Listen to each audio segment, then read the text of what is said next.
Hey, I am Jamey as usual on this channel, and today I'm joined by special guest Chris. I'll let Chris introduce himself in a moment, but Chris and I are going to talk about semi-cooperative games today, and we'll talk about that more in a second. But Chris, first, why don't you say who you are and what your connection is to Stonemaier Games? Hi, so my name's Chris Ingold. I have been playtesting many of the solo modes for Stonemaier Games since Tapestry. So I don't know when that actually is now. Is that 2018, 2019, when the sort of testing process kicked in? I've sort of almost learned a lot about the way that sort of game designers think, really just from looking at how that process works, and certainly how Morton and David work with that at the Otoma factory, and then become sort of a Stonemaier ambassador, both sort of informally, I guess now formally, but back in the UK, because I'd wait until the games came out, and they were actually allowed to talk about them, and then I'd go and say, hey, try this, and get really excited about it. So it's awesome to be here. The other thing that I was, and one anecdote that's almost worth sharing is I moved to Australia from the UK, just at the point where the Oceania expansion of Wingspan had just landed in Australia. And I'd done a little bit of testing on that, and it was a difficult move because it was right in the middle of the pandemic, if you do the maths on the dates there. And so second day out of quarantine, I walk into a game store to get a copy of the Oceania expansion.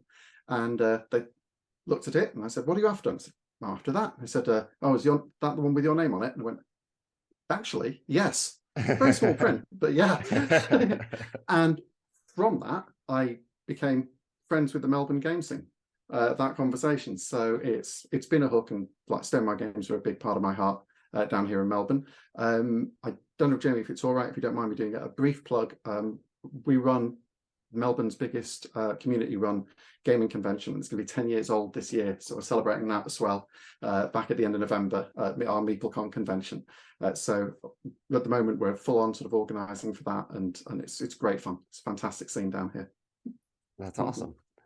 Well, today we're talking about semi-cooperative games, a topic that Chris picked. I asked ambassadors if there's any topic they wished I would cover on the channel, one I've covered in the past or one that I haven't covered yet. And I haven't really covered semi-cooperative games. So Chris, why is this topic close to your heart? Why did you want to talk about your favorite semi-cooperative games today?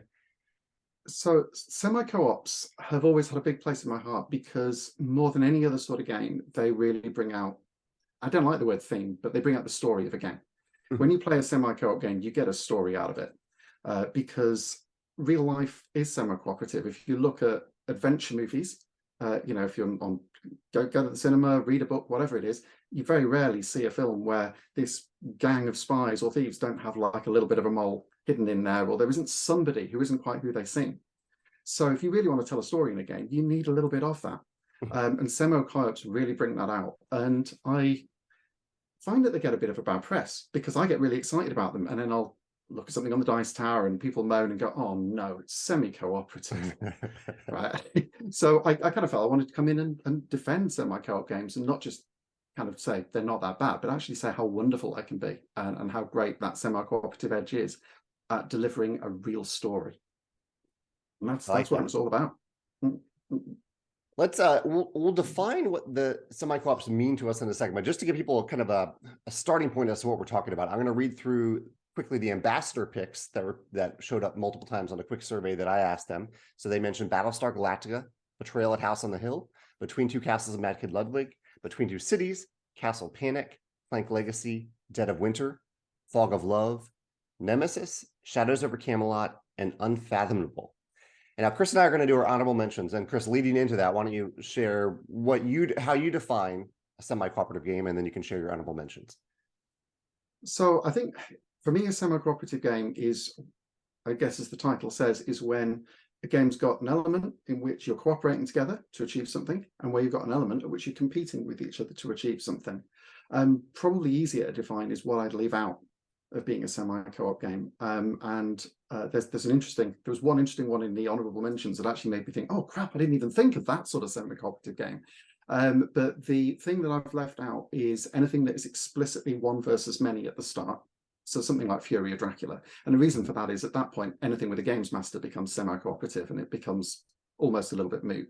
The other one is pure social deduction games like The Resistance and so on, because you've got teams that are established up front. What I think is really interesting is where you actually have some cooperation and some competition, and all the different ways you can play that.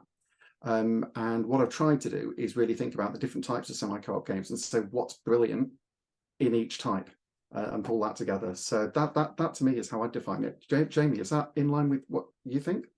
It is, yeah. And I think you're right. By omission, it's a little easier to define. One other category I thought about and then didn't decide that I would include in semi-cooperative are games that have positive player interaction where you're competing, but every now and then you're temporarily working together. Like in Euphoria, you can often work together to build a market with other players. You cooperate very temporarily to do that. I didn't include that because I mean, arguably that could be a moment of semi-cooperation in a game, but as a whole, Euphoria to me is clearly a competitive game. So I didn't include positive player interaction specifically, but there's probably a little bit of gray area or overlap there. Yeah, I did include trader games. Oh, sorry, go ahead, Chris. Oh, sorry, I was going to say, I did wonder a little bit about Stationfall in that sense. And Stationfall is a wonderfully complex game, but is mainly a sort of a competitive kind of free-for-all. But when you go to higher player counts, snuck in the back of the book is, if you're playing with 6 players, there's 2 winners. If you're playing with 9 players, there's 3 winners. And actually, at that point, I think if you get really good at it, it becomes a semi-cooperative game. But I think you've got to play it probably about 10, 15 times before you're ever going to get there. So I didn't count that. That's fair. Well, what are some of your honorable mentions, ones that didn't quite make your top 5? So I'm going to caveat this a little bit just before we get all the hates and dislikes on the video, because we don't want that. We're saying that I have put in my top 5 what I think are the best of certain types of semi-co-op games. So with that caveat, to avoid having games that look all the same on the list, Dead of Winter is an honorable mention. Nemesis is an honorable mention. AuZtralia is an honorable mention. Mantis Falls is a very honorable mention just for being a semi-co-op game with only 2 players, which is an amazing achievement in and of itself. And Inside Job, which may become a top 5 game, but I've only played it once so far because I literally bought it last week. So that's sort of creeping up there as well. Nice. I added 2. Well, I had 2 from Stonemaier Games. I have Between Two Castles of Mad King Ludwig and Between Two Cities, games that are where you are working together with the people on your left and your right but you are, in the end, you are competing. You're trying to make to have the best, you'll score the lowest of your 2 cities or 2 castles, and you're trying to win individually, even though you are working, cooperating with those people on your left and your right. Bit of a gray area there between a partnership game and a semi-cooperative game, but I thought they're pretty close. Dead of Winter, Unfathomable, Battlestar Galactica, AuZtralia, Betrayal Legacy, and that one was really close to making the list. I am enjoying it. Forgotten Waters, Fog of Love, and Spyfall are my honorable mentions. So, Chris, what is your number 5 favorite semi-cooperative game, and why do you love the semi-cooperative elements of it? So, number 5 is the purest semi-cooperative game on this list. In fact, I'm going to make a case. I'm sure somebody will come up with another one. I'm going to make a case that this is the purest semi-cooperative game out there. It's not big and weighty. It doesn't take 4 hours to play. It is Hellapagos. So if you don't know Hellapagos, it's meant to be a 20-minute game. In practice, it can go on for as long as players want to play it. But in Hellapagos, you are cooperating in order to be able to try and build a raft to get off a desert island before the hurricane hits. You're trying to go out and get food. You're looting resources that you might need off the boat, and you're all helping each other until you realize there's not enough food to feed everybody. At which point, it is a straight-out free-for-all. It's not a tactical mechanical cooperative game. It's not a hidden traitor. You simply turn on each other, and everyone debates who they're going to boot off the island or who they're going to eat in order that you've then got less people on the island. And it becomes a negotiation game. And you think, well, is it just, oh, I don't like him, so on. But someone says, I've got a gun. I don't believe you. I don't believe you've got a gun. Actually, when I was going off into the shipwreck to go and take this stuff to rescue us, I was just collecting weapons to protect myself. But I'll tell you what, I'll shoot them if you let me off. And the whole game just descends into negotiation until you basically manage to get to the next round. Somebody gets bumped off, and you go through and you go through again until you manage to build enough rafts to get the people off that survive. And it is great fun. I've seen rooms turn from quiet, sort of like everyone's sitting around there studiously working out what they're going to do, until suddenly you realize that somebody's going to be for it. And it just descends into sort of chaos, laughter, finger pointing. I think one game of this with 8 people went on for like an hour and a quarter, and that wasn't a bad thing. That was a great thing because everyone was having such a whale of a time. And so this is in my top 5. It's basically a party game, but because it really defines what semi-cooperative is, I think, so beautifully. And so I would replicate my number 5, Hellapagos. That sounds like a lot of fun. I need to try that one. My number 5 is one you mentioned in your honorable mentions. Nemesis is my number 5 favorite game. This is a game that's kind of like Aliens or Alien the movie, where with a bunch of players wake up on a spaceship and you've forgotten where all the rooms are. You've forgotten everything about the spaceship. And as you walk around, some aliens wake up and you have to deal with them too. So you're trying to steer the spaceship generally back to Earth. You might have a different objective than that, and you're trying to quietly avoid the aliens. It is not really much of an alien fighting game because the aliens are so much more powerful than you are. You're typically avoiding the aliens. And each player has their own objectives that they have to achieve to win. So it has a little bit of the feel of Dead of Winter, where there's kind of a, together as a group, you're trying to survive. You're probably trying to steer the ship to a specific place, but individually, you have an objective that might directly conflict with that goal. And that objective is the most important thing to you to win. It's a game that can have multiple winners or multiple losers. I think it's probably possible that no one can win this game. But this, like some of my favorite some of the kind of the pattern on my list today are games that feel cooperative for most of the game, or feel cooperative for most of the game. Like I almost forget that I'm playing a semi-cooperative game until I remember that I am, and then it's a problem because someone has gone and I start to wonder, oh, I was so confident that they went back to steer the ship to the right place. I was so confident that they did the right thing, and now I don't know if that's true at all. I don't know where we're going. I have to go up and see where the ship is going. Leads to those memorable moments that you talked about that I think are so important. So that's why Nemesis is my number 5. Number 4. So I go on to my number 4. Yeah. So my number 4 is what I consider the best example of games that really do feel, and I think it's extending on what you just said, Jamie, but feel cooperative right to the end, to the point that they really are cooperative, but they have a winner. So this isn't games where you think, oh my God, I'm going to be betrayed.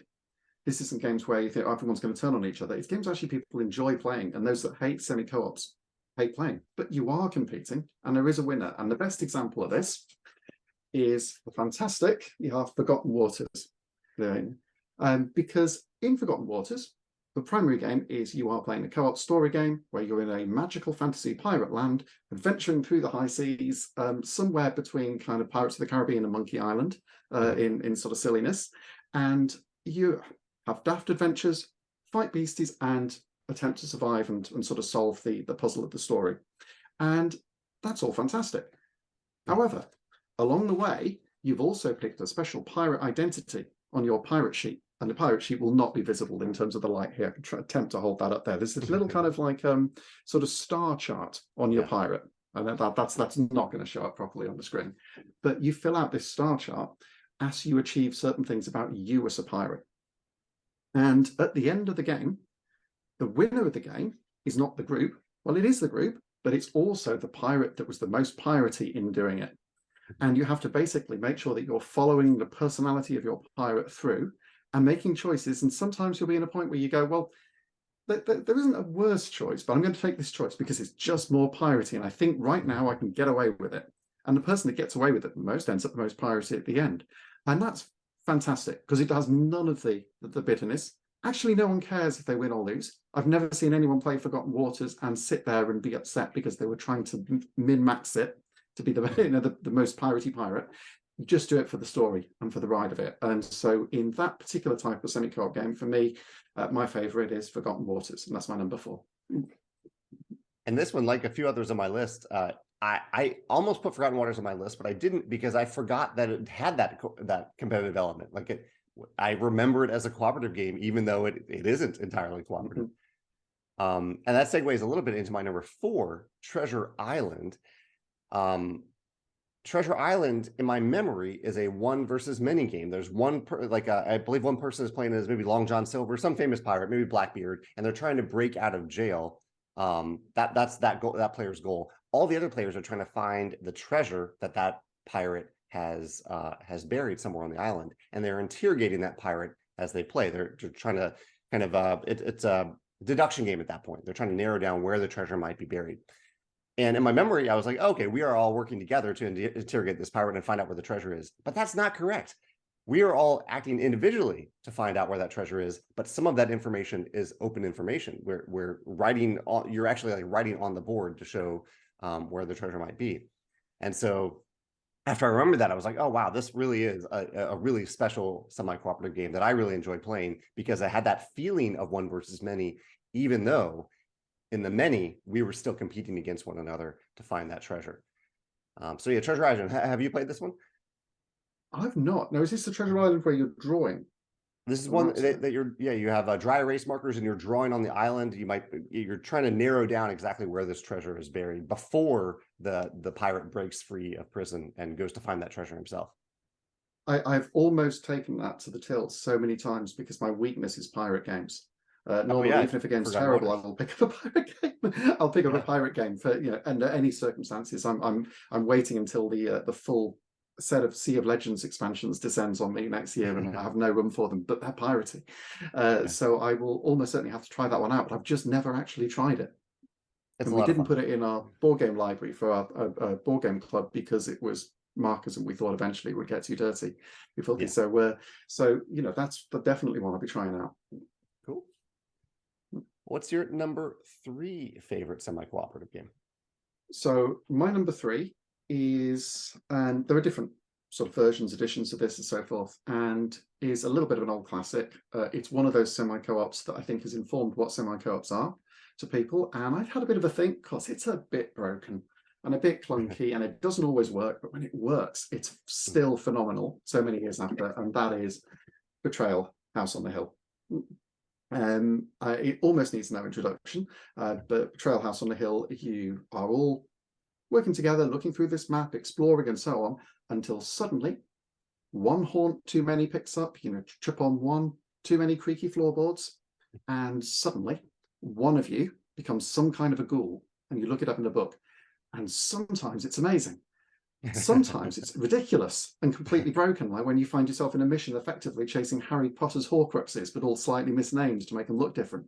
And sometimes it just doesn't work at all and is completely broken and chaotic. But it's always a great story, and it's always fabulous. And I particularly like it with all the extra tiles in the expansion, which makes it go on forever, because you can end up wading around this mysterious house all over the place, going, when is this thing going to break? And then suddenly it does, and it just becomes completely ridiculous because everyone's trying to work out how to game this thing over. It's almost, you don't care about the game. It's just silly, great fun. What I think makes this different to me than, say, something like Mansions of Madness is that nobody knows who's going to be the ghost at the beginning of the game. So if you are trying to prep and win it, everyone's kind of working together, but one of you knows that your agenda is going to flip in the other direction. And if anyone wants to know what the best psychological trick I think I've ever seen a board game play, get Betrayal Legacy and play the first mission. And I think that is all that should or can be said about that. But do that, and you'll understand exactly what this game has given to gaming and how important it is. And that's why it's, for me, Betrayal, House on the Hill is my number 3. So I know what you're referencing there. I'm halfway through a Betrayal Legacy campaign right now. And the only reason I didn't make this list, because I'm having a lot of fun with it, is that I think it might just be our group, but when we are playing the first half of any session before the traitor part happens, or the betrayal happens, we play completely cooperatively. And I think that's generally the idea, but I'm guessing there are some groups where every player is maybe being a little greedy at times, or maybe a little suspicious that they might be the one that splits off, and they need to be more powerful after they become the betrayer, or they need to be more powerful because they need to fight the betrayer. But we don't, for some reason, we don't do that. It's either completely cooperative at that time, and then it's completely one versus many later. There isn't really a moment in the game where it feels like, where it has that feeling of semi-cooperation in my particular group, But I love the game. We're halfway through as well, and well, in fact, we're just under halfway through, because we started playing it with my sister when she came to visit us from Canada, at Christmas, and obviously it's a difficult game to play remotely from Australia to Canada. So we're stuck sort of like 4 or 5 in. But I know she was getting like really into it, but also getting a little bit frustrated because she was trying to think, hold on, I keep being on the losing side of this. I want to try and game it. So she started trying to hoard the stuff and collect all the stuff to make sure that she could get there. And then still it threw a complete curveball into the mix and gave her quite a difficult hand to play. But it's all about the stories. I think with Betrayal, it's such a fantastic system, even when it breaks, which it does. Let's be honest, if you like games that always work consistently in a neat and balanced, Betrayal, isn't it? Yeah. And one other quick thing about Betrayal that I remembered, that a clever thing it does do for especially groups like mine, sometimes it'll give you a card and the card will say, read this privately, like you cannot share this with the other players. So even in our group where we're playing completely cooperatively, suddenly the game is saying you must have a secret right now. And so the game is instilling that suspicion or that curiosity, even when we're trying to fully cooperate with each other. I think that's pretty clever. Right. On that note, and of course, this is there's a game that does that fantastically well, but it's not it's pure competitive, which is My Father's Work. I don't know if you played that. I haven't played that one. Yeah. The stories in My Father's Work are phenomenal and probably of a similar ilk because it's that kind of gothic horror. And they go on forever because stories written in those days did go on forever. They always used 200 words when 10 would do. And it kind of works for that reason. But that is fantastic for that, because in the middle of one of these things, it will suddenly say, in the middle of a worker placement game, pass the iPad over to the other player. And of course, you're all mad scientists, so it could say any sort of crazy thing that you suddenly find yourself pursuing. So it's really, really exciting in that way. But that's not a semi-co-op game, so that is definitely off topic. Nice. I'll have to check that one out. So my number 3, so your number 3, Betrayal. My number 3 is Shadows over Camelot. This is the first game on this list, I think, and maybe the only one on my list that has a traitor in it. This is a cooperative game with a traitor element to it. It's themed after, the Camelot, Knights of the Camelot, a theme that I love. It's a game that I haven't even played in a while, but I think very fondly of my plays of it. I would gladly play it again, partially because of the theme, partially because I love mini games in games, and also because of how the traitor element or the possibility of a traitor interacts with those mini games, where you might say in this game, I'm going to go to the Lady of the Lake and I'm going to go take care of that mini game right now. Who wants to come help me? Who can help me with this? And you don't really know that the person that you're inviting along is there to help or there to hurt. And that level of that's the semi-cooperative element right there. You might be cooperating, you might not. You don't really know based on that traitor. And it's even a game that when the traitor is revealed, the game still functions pretty well, in my opinion. But yeah, I love Shadows over Camelot. Have you played this one? Would you consider this one a semi-cooperative game? I'm not. I would by reputation, but I've not played it. Weirdly enough, I think it's one of the first traitor games. Yeah. It is. I don't know. Was it? I thought it was. I was trying to work out the dates actually, because the moment you mentioned that, my head started trying to think Betrayal, Shadows over Camelot. I'm not sure which one came first. I'm not sure. That's something. That's I have to hunt that one down in a bit. But no, I've heard good things about it, and the only reason it wasn't, at least probably in an honourable mention, or at least I wasn't thinking about it, is I haven't played it yet. Actually, it's quite sad to admit, having proposed this list, because I know that it's a classic of the genre. Well, now you have another one to try out. Yeah, I'll be on a mission to get that one, so that'll definitely be coming through. And number 2. So my number 2 is my candidate in that style of game that we've referred to a lot here, that fits Nemesis, that fits Dead of Winter. It's that sort of classic semi-cooperative game, as many people know them, where you have a bunch of hidden traitors and so forth. You may have one, you may have many, you've all got hidden objectives and so on, and you're not quite sure how it's going to go. And my favorite in that genre is what I think is the kind of seminal one, really, which is Battlestar Galactica. Battlestar Galactica is possibly one of the most accurately thematic games that I've ever played. It's not just that it represents the feel of the series. I think it represents the feel of a particular episode of the series. There's the one where the Cylons are reappearing every 33 minutes randomly in space. And then you get rid of them and then they disappear and you think you've managed to escape and you warp off somewhere else and bang, they're there again. And how did they get there? How did they know where you were going to go? Who's the traitor on board? And Battlestar Galactica feels like that. It's ostensibly you're placing workers, taking actions, but the whole thing is really about the conversation, about the table talk, trying to work out who's a Cylon. Then you find out that nobody's a Cylon, but then halfway through the game, somebody turns out to be a sleeper agent Cylon. and you're messing around with it, and the feel of playing this game is just phenomenal. And I love Dead of Winter. I love Nemesis. If I'd have put a straight top 5, it's quite possible that at least one of those would have scraped in there. But in terms of that kind of game, for me, it is still Battlestar Galactica. Now, you mentioned Unfathomable, Jamey, and I think it's almost fair to say, because this is not an easy game to get anymore. In fact, it's almost an impossible game to get. Unfathomable is the H.P. Lovecraft Call of the Cthulhu themed Fantasy Flight version of this that doesn't have the Battlestar Galactica license because the license expired, and it is apparently mechanically a better game. It must be thematically not quite as accurate because this feels so much like Battlestar Galactica, and apparently it's the same game. It's going to feel a bit like Battlestar Galactica. And I haven't played it because I don't like H.P. Lovecraft that much, or I've got bored of H.P. Lovecraft, too much Lovecraft in games. So I'm sticking with Battlestar Galactica, but everything I've heard says that Unfathomable is just as good, and that is readily available. So it deserves to be played a lot. I just wish it wasn't Cthulhu. Yeah. That's my number 2. I've played both of those games. I played Unfathomable once, and I played Battlestar Galactica a few times. And I'm glad you mentioned the twist in the middle. I think that's a really neat addition to the game, that you don't just start off the game knowing if you are a traitor or not. That there's that point in the middle of the game where you find out, oh no, I've been a traitor this whole time. I didn't even realize it. That, I think, and that works so thematically for the show as well, because they're definitely characters that don't realize they are until they find out they are. Yeah. Great pick, classic pick. I think that's one a lot of people will think of when they think of semi-cooperative games. My next pick is very much in a different direction, and that is a tiny little box. A Fake Artist Goes to New York. Have you heard of this one, Chris? I have heard of it, and I have seen it played, and I haven't played it. This game came out after maybe a slightly more popular game called Spyfall came out. Both have a kind of a similar vibe to them. And A Fake Artist Goes to New York. There's these little whiteboard tiles at the beginning of the game. There is a player who is the fake artist. Actually, no, I need to make sure I explain this correctly. Basically, a word is written down on most of these tiles except for one, and one has a little X on it.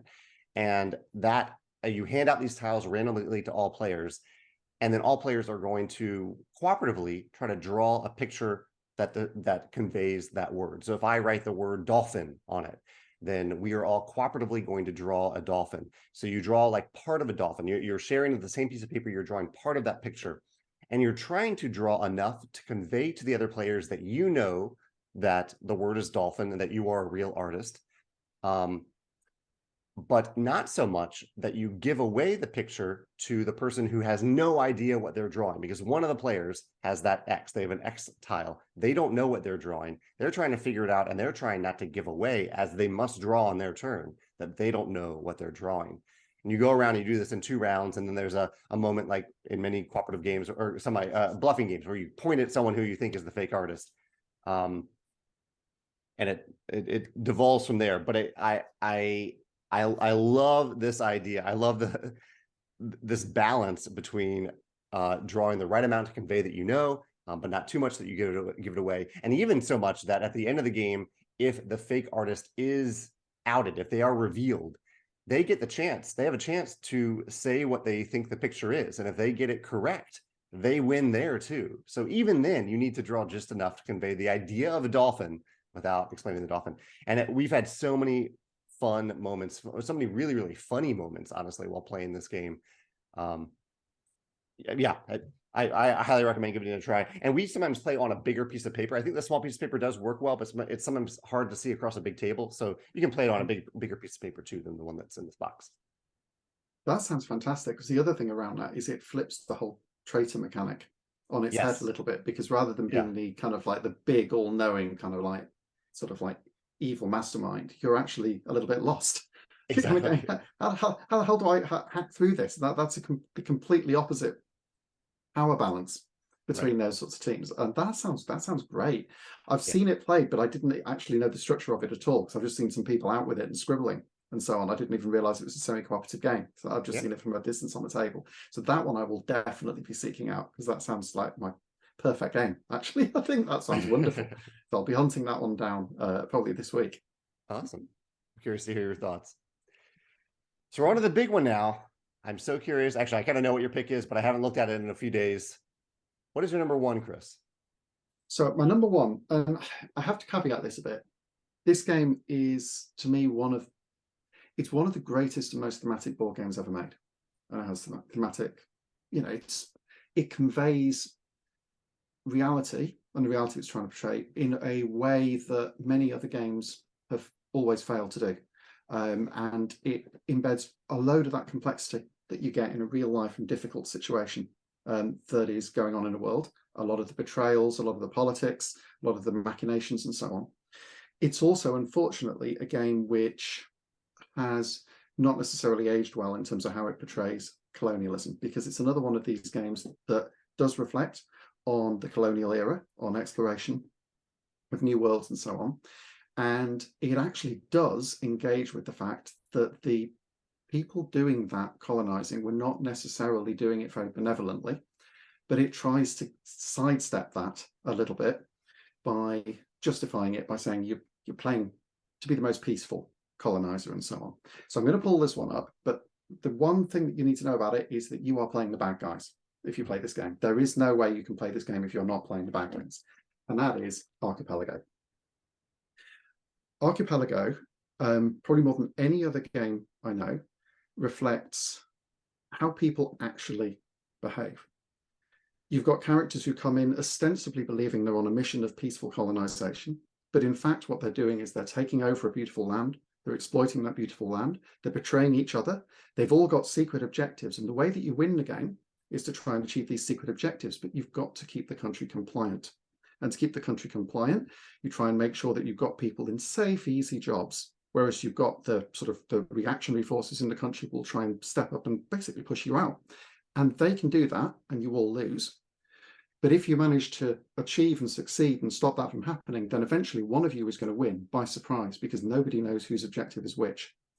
And it's a complex game, it's a long game, and it probably says more, sometimes by accident, unfortunately, which is one of the challenges with it. It says more by accident about the actual politics of the time than many other games have tried. And in doing so, it's a masterclass in what games can do. But it is dated in that way. And it is a little bit unfortunate. And I know that's something that Christoph Bollinger, the designer, has struggled with a little bit, sort of afterwards, and admitted and said, I didn't actually read enough of my history when I designed it. But somehow a lot of that history has got into it. So I've kind of just said a lot of reasons why I struggle with this game. But as an example of what semi-co-op games can be, it's such a masterpiece that I had to pull it up there, and it is still my number one. So with that said, and on that kind of serious note, Archipelago is my number one semi-co-op game. That's great. I've only played it once or twice, and it's been a long time, so I can't comment much about it. But I do remember that idea of not knowing when the game would end, or what is it both the end game condition and the win condition, or is it just the end game condition? Remember that uncertainty being really interesting when we were playing. It's both to some extent. You've got an end game condition, and there's part of the win condition.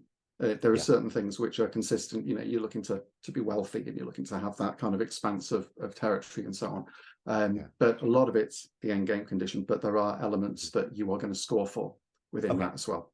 Yeah.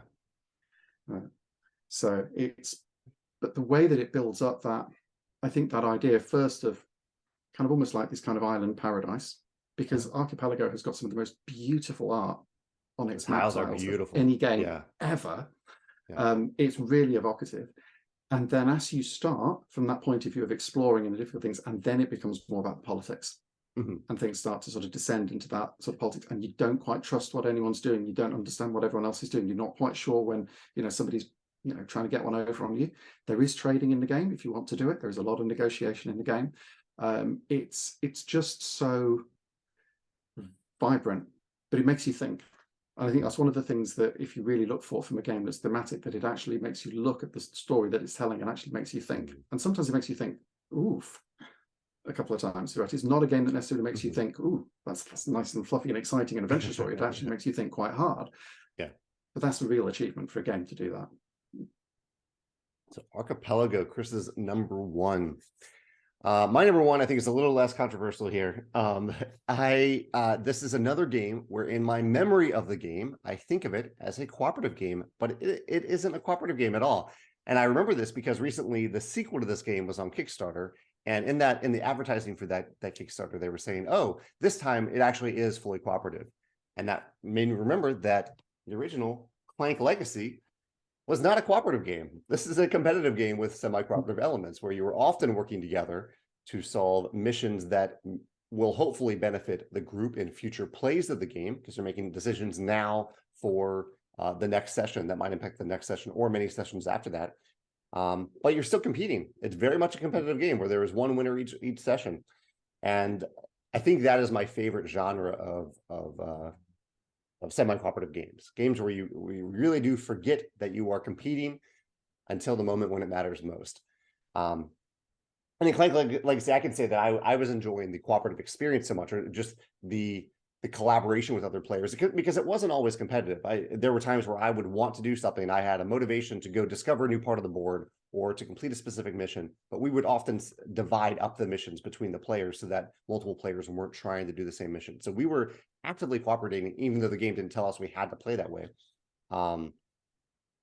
But the game helps create that semi-cooperative element because without spoiling anything, there is an antagonistic force in the game itself. There's another company that you are competing against, and if that company does better than you as a group, than the group collective players, then that's bad for the players.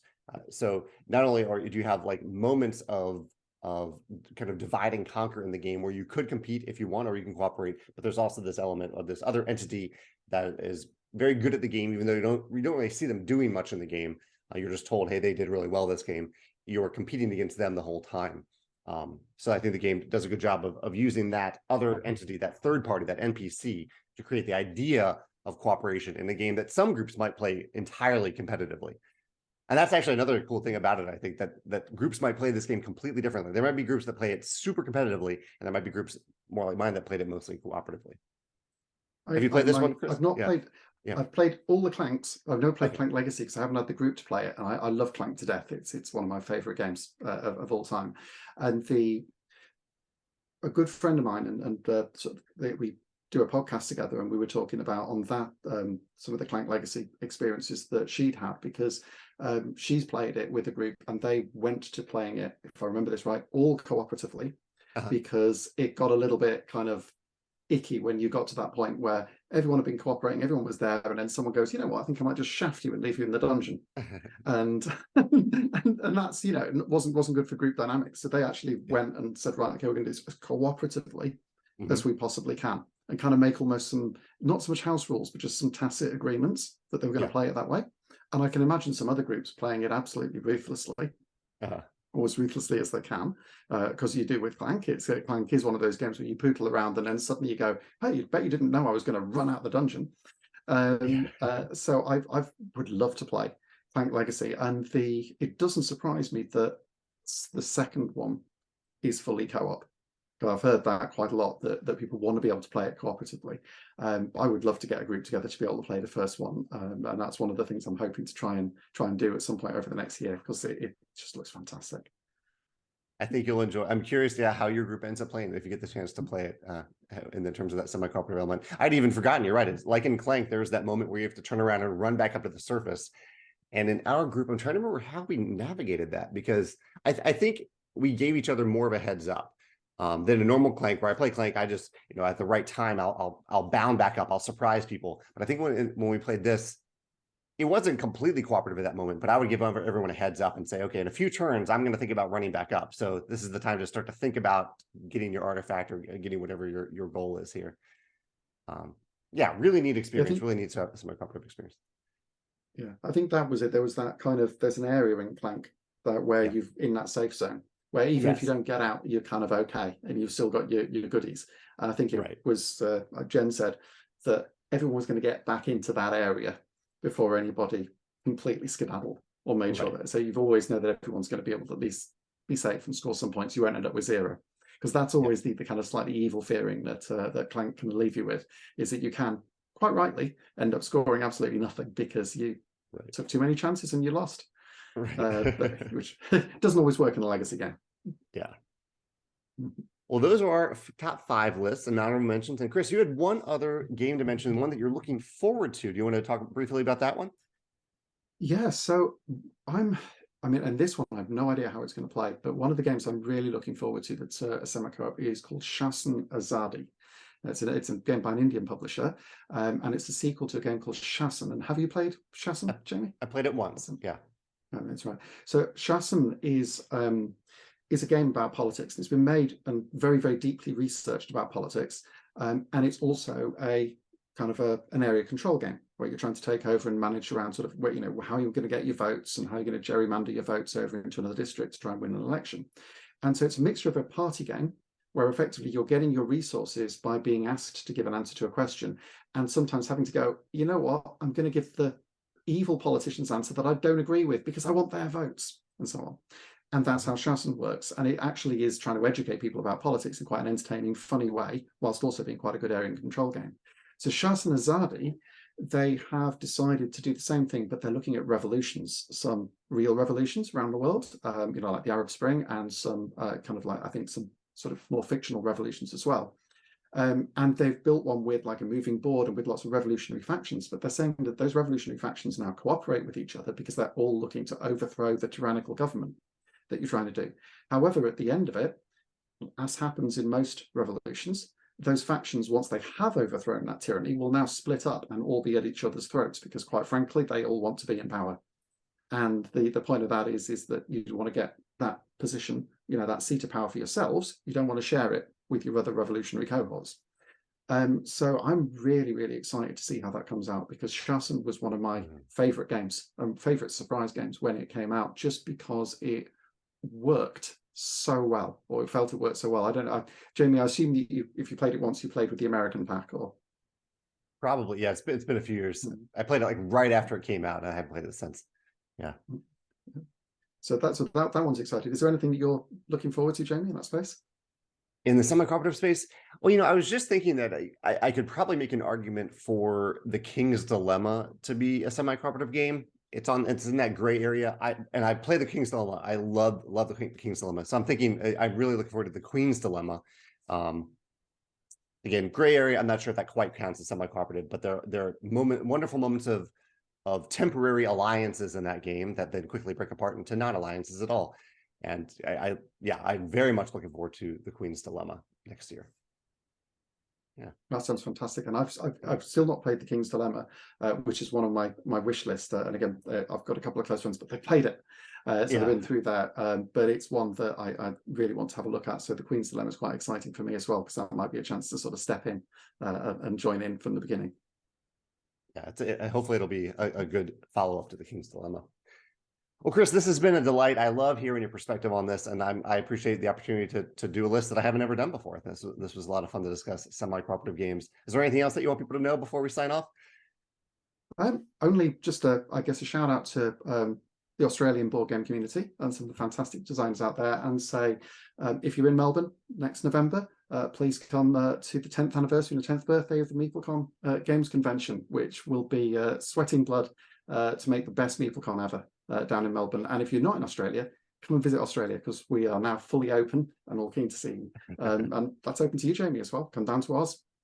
Thank you. Yeah, I've been to Sydney, but it's been around 20 years at this point, so I need to go back. Yeah. I will add one little point here. When we arrived, and I said right at the beginning of this episode that I'd gone and got out the Oceania expansion, I'll say it properly, the Oceania expansion to Wingspan when we landed.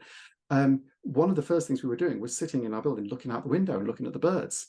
And I had the pack of Oceania bird cards, and I was like, what is that one?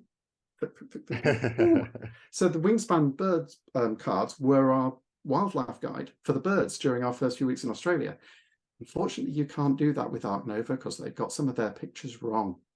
Oh no. So Wingspan has I don't know how many, I just know they've done a couple of the Australian ones and they've got the wrong species. So Wingspan cards are spot on. It Nice. was the best bird book that we could get until we went out and bought a big fat one. So that was fantastic as well, Jamie. So it was Stonemaier have been guiding us all the way through our move to the other side of the world, which was a delight. That's great. I'll share that with Natalia, the artist. She'll be happy to hear that. Well, Chris, thank you so much for your time today. I'll post this video, and anyone who's watching this right now, if you have a favorite semi-cooperative game, regardless of how you define it, it's okay if you define it differently. Let us know your favorite in the comments below, or if you have a favorite from the ones that we mentioned today, we'd love to hear about that as well. Thanks. Thanks. See ya.